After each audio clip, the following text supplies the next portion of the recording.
Oi pessoal, Raquel da Educação Canina, tô aqui para mais um vídeo de pergunta do dia. Dessa vez a gente vai falar de novo sobre ciúme, mas dentro de uma perspectiva um pouco mais detalhada, respondendo a pergunta da Vanessa, que veio aqui pelo canal do YouTube. Vanessa disse: Raquel, tudo bem? Tô com um problema de ciúmes entre minhas cachorras. Tava vendo um vídeo, talvez você conheça, do Jairo, ele tem um canal que fala sobre cachorros e fico em dúvida de algumas coisas que ele fala. Alguns vídeos ele fala sobre ciúme e diz fazer carinho quando o outro tá perto. Ele diz que o ciúme é falta de liderança, sinal de posse. O que é que você acha sobre isso? Um abraço. Vanessa, querida, brigadíssimo pela sua pergunta. Conheço o canal do Jairo, sim. O que acontece? Eu, Raquel, não acredito que ciúme seja um sentimento animal. Ciúmes é um sentimento restrito a humanos, porque tem várias coisas por trás da expressão de ciúme que a gente traduz. Eu acho que quando a gente fala de cachorro, a gente tem que ser um pouco mais objetivo. Existe uma questão hierárquica e uma questão de posse de recursos. Essas duas coisas estão atreladas, vamos dizer assim, né? Hierarquia é uma palavra que as pessoas não gostam de usar, tem um monte de gente que acha que isso não existe, blá blá blá, enfim. Hierarquia, gente, existe, sempre existiu em uma série de comunidades, uma série de sociedades animais e humanas ao longo da história. É só você pesquisar que você vai ver que sempre existe, e a razão é simples. Cada indivíduo dentro de uma sociedade tem características e habilidades diferentes. E isso não é diferente com os cães, tá? E essas sociedades se organizam com base em habilidades, características individuais, e assim se formam as hierarquias. São aqueles elementos, aqueles indivíduos que têm mais habilidade para uma coisa ou outra, inclusive liderar e tá na frente de uma situação, tem mais habilidade de resolução de problema, de resolução de conflito, de caça, de sobrevivência, e assim vai.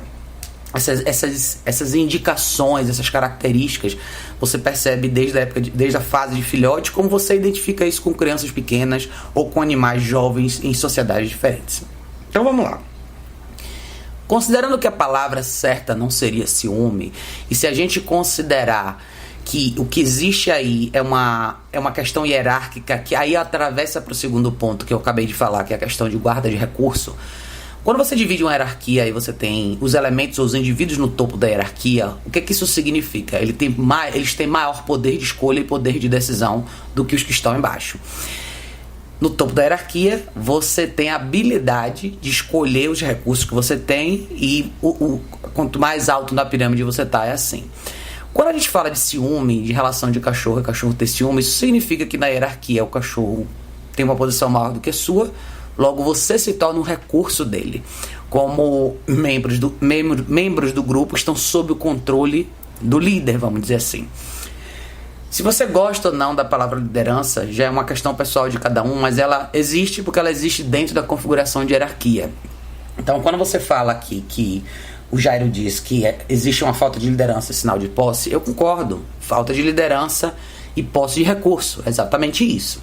Agora, eu não compartilho dessa ideia de ficar com dar carinho para um quando o outro tá perto.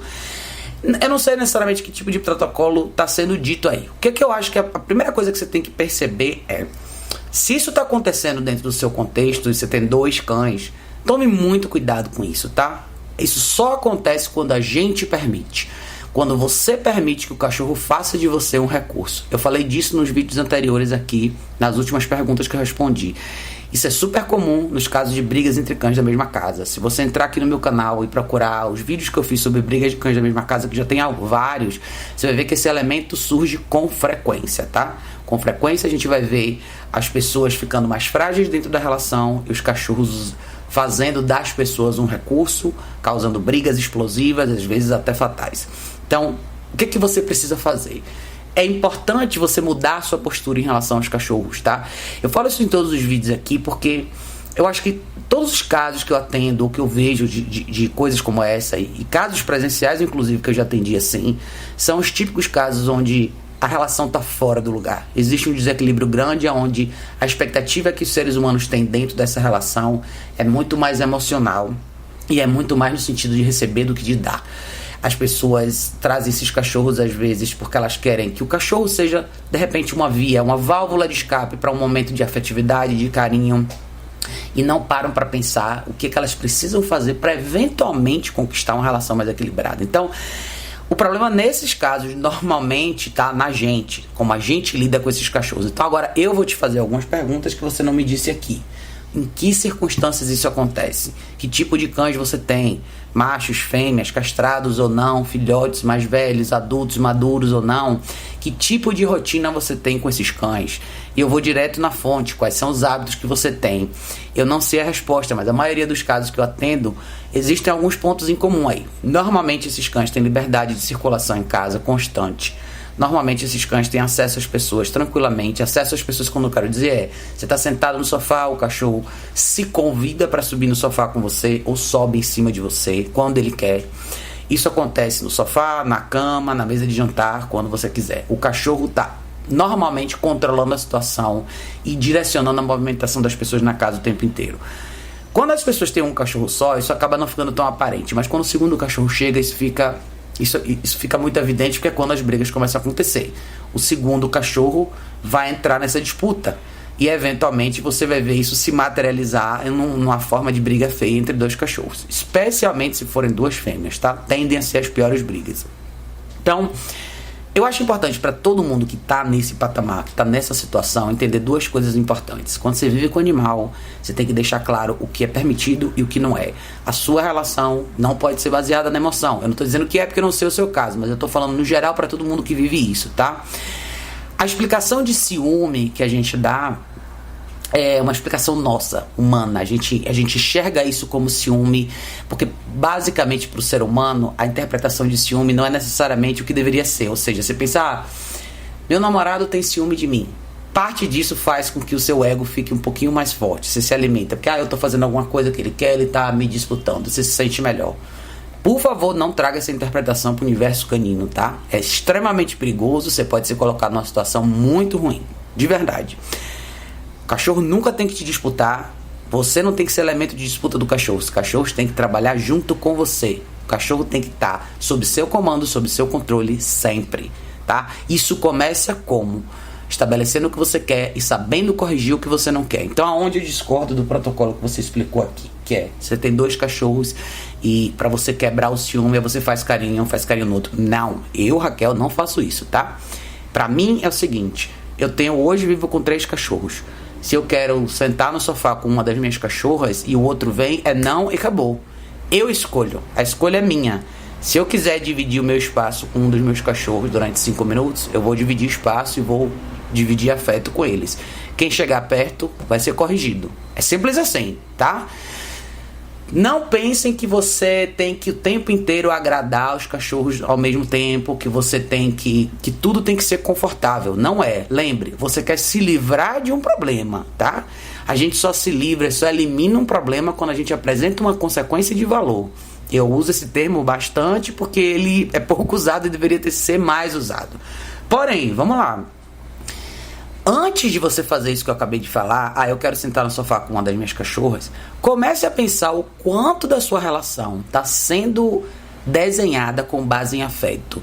Se a sua relação for mais de 50% sofá, carinho, cama, afeto, beijo e abraço, tá errado, tá? Afeto, na verdade, gente, talvez seja uma das coisas que mais prejudica os cachorros. Afeto, permissividade e liberdade excessiva. São 3 coisas que comprometem bastante o comportamento dos cachorros. A relação com os cachorros naturalmente não é assim, tá? Se vocês veem cães no universo normal, entre grupos, eles não estão constantemente um em cima do outro, constantemente lambendo um ao outro. Isso não é normal. Se você vê isso num cenário com cachorro, se isso acontece constantemente, esses cachorros não estão bem, tá? Normalmente os cachorros entendem muito bem a questão de respeito de espaço, eles entendem muito essa questão do espaço pessoal e quando estar perto e quando dar espaço, tá? Isso não acontece com a frequência que acontece com a gente. Essa coisa do afeto, a manipulação, o abraço, o beijo, o carinho, é uma coisa nossa, de ser humano. A gente tem que aprender a fazer essa leitura no ponto de vista do animal que a gente trouxe para viver com a gente. Então, revise como a sua vida é com esses cachorros. Se você tem esses 3 elementos dentro do seu contexto aí, que é afeto excessivo, uma relação mais de 50% baseada em afeto e carinho. Se esses cães têm liberdade para circular o tempo inteiro e fazer as escolhas deles, e entra na questão de permissividade, ou seja, eles fazem basicamente tudo o que eles querem, existe algum problema sério aí. Eu gosto de dar um conselho importante quando eu vejo que as pessoas estão um pouco mais longe, que é o seu caso, no caso, considerando a pergunta que você deu. Chame ajuda profissional. Chame um profissional para te atender pessoalmente. Por que eu falo isso? Porque não precisa ser eu, pode chamar quem você quiser. É importante você ter a perspectiva de uma pessoa que está no seu mundo, que vê você. Porque uma boa parte desse trabalho vai ser uma análise sobre você. Eu fiz uma postagem esses dias falando sobre isso. Boa parte das soluções que a gente busca para os problemas de comportamento dos nossos cães, a resposta está embedada no estilo de vida e na nossa personalidade. O cachorro é sempre um espelho do ambiente que ele convive e da forma como ele lida com as pessoas que estão no ambiente com ele. Então, tem muito de você por trás disso. E a grande sacada de você ter um profissional perto de você nessa hora é ele poder fazer essa análise junto com você, tá? Então esqueça a coisa do ciúme, por enquanto, esqueça essa questão de eu tô dando carinho em um, eu vou dar carinho em outra, porque o carinho não é a sua solução, tá? O grande problema de sugerir esse protocolo é você desconsiderar talvez a raiz de toda essa equação, que é por que o carinho tá existindo ali para começar. Por que outras coisas não estão vindo e na frente? Muita gente corre e pergunta que horas eu posso dar carinho, que horas eu posso dar carinho, ou seja, tem muita antecipação e ansiedade humana em relação a quando eu posso dar carinho para o cachorro. Quando, na verdade, essa antecipação, essa vontade de fazer alguma coisa deveria estar na via de que horas eu posso começar a treinar meu cachorro, que horas eu posso começar a fazer recall, que horas eu posso começar a fazer plays. Essas perguntas deveriam existir com muito mais frequência do que horas eu tenho que dar afeto. Afeto é o de menos. Você pode viver a vida inteira dando 2% de afeto da sua relação pro seu cachorro até ele morrer. Ele vai talvez ficar melhor do que se você pensar ao contrário. Então pense direitinho sobre isso, tá? Se você quiser me dar mais informação sobre o seu caso, fique à vontade para escrever aqui nos comentários do vídeo. Essa é a minha opinião.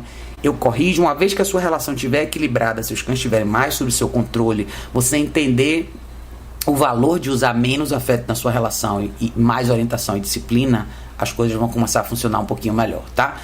Aí sim, você pode considerar, eu trago um cachorro pro sofá e o outro vai pra lá e acabou, porque isso vai começar a ficar um pouco mais natural, tá? Mas pra isso você tem que saber orientar e corrigir de forma precisa, do jeito certo. Mas tudo isso só pode acontecer quando você tiver com seu coração, sua mente, sua alma no lugar, tá? Então pense direitinho sobre isso. De novo, se você tiver dúvida, deixa aqui nos comentários que vai ser um prazer ouvir um pouco mais da sua história, tá bom, querida? Beijo enorme. A gente se vê em breve no próximo vídeo.